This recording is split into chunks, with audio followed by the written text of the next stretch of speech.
Hi, I'm Christopher Lyle Simmons, and I'm here to teach you information and communication technology. We're on a road to the smartphone. And today is Monday, April 13th, and we're going to be talking about components. We've been spending a lot of time talking about the teeny tiny pieces that go into a computer and the binary code and logic gates and all this stuff that, to be honest, is really difficult to comprehend. Today we're going to be talking more about the meat and potatoes of the computing world. We're going to talk about the components that make up a computer.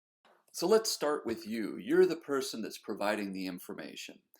You could be using a video camera, a microphone, keyboard, mouse, touchscreen.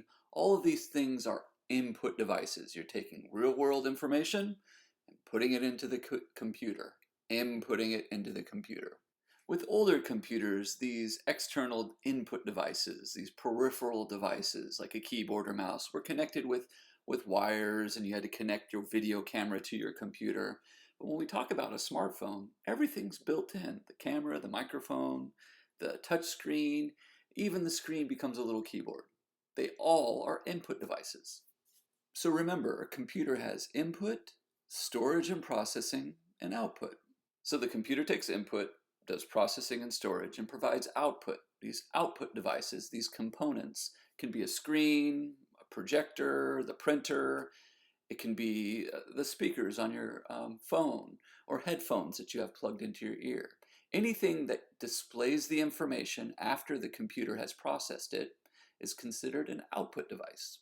Now, input and output devices are easy to understand. You touch them, you can see them, you can hear them. They're the things that are the most tangible. But when you talk about processing and storage components, those are inside the guts of the computer. So let's take a peek. The hard drive is really the memory. This is where you keep all of your applications, all of your photos. It's all stored sort of in a long-term storage. That's the hard drive. RAM is memory as well, but it's not long-term storage. This is storage that's used just temporarily and is used by another component known as the CPU. The central processing unit is where all the processing takes place. Rip open a computer and you look inside. Generally, you'll find some green pieces of plastic that have little gold wires on them and little black squares and silver pieces. The biggest of all these boards is typically referred to as the motherboard. Now, the motherboard is really the computer. On this motherboard, you'll find the CPU, you'll find the RAM, you'll find all the peripheral devices connected. The input devices, keyboard, mouse, touchscreen, output devices, the monitor, the speakers, headphone. You'll also find the power source that's providing the power for the motherboard to run. But how does it all work together? How do all these components work together?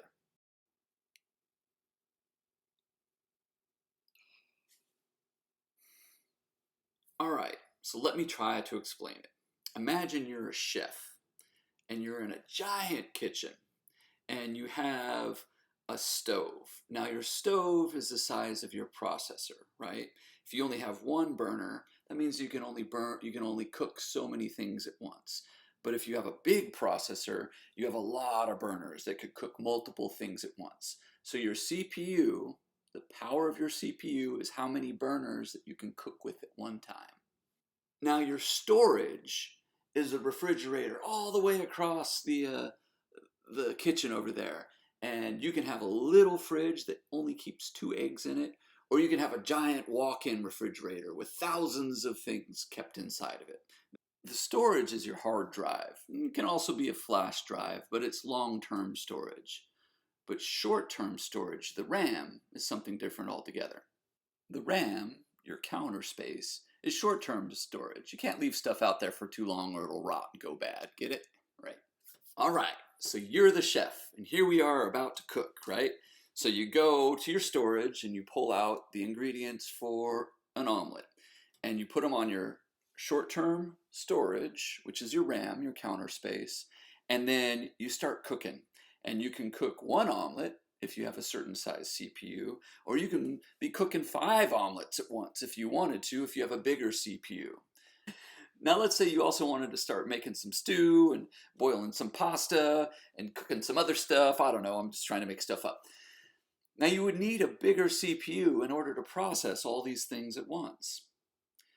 But you would also need a bigger RAM in order to have all the ingredients out so that you could quickly get them. Now, if you have to keep going back all the way across the kitchen to that refrigerator to get stuff every time, the process of cooking would be really slow. So the speed of your computer is really not dependent on the size of your hard drive. That's how much stuff you can store. But the speed of your computer is how many burners you have, how big your CPU is, and how much counter space you have, how much RAM you have. Component review. You provide information to the computer through input devices. The processing is done by the CPU, Central Processing Unit, and the speed of it is dependent on the size of the CPU and how big your RAM is, the short-term storage. You have long-term storage over in your hard drive, and then it's provided through the motherboard as output to output devices like your screen so that you can see the processed information. What a long video today! Yay! So to review, today you should have done your 30 minutes of keyboarding, put it on the new keyboarding tracking sheet that was released today. You should have watched this video, make sure that you do the writing response and the Google form. You'll make sure that you turn in this assignment, as well as mark as done for your attendance. Now get ready, tomorrow comes out the project. Oh no! See you tomorrow.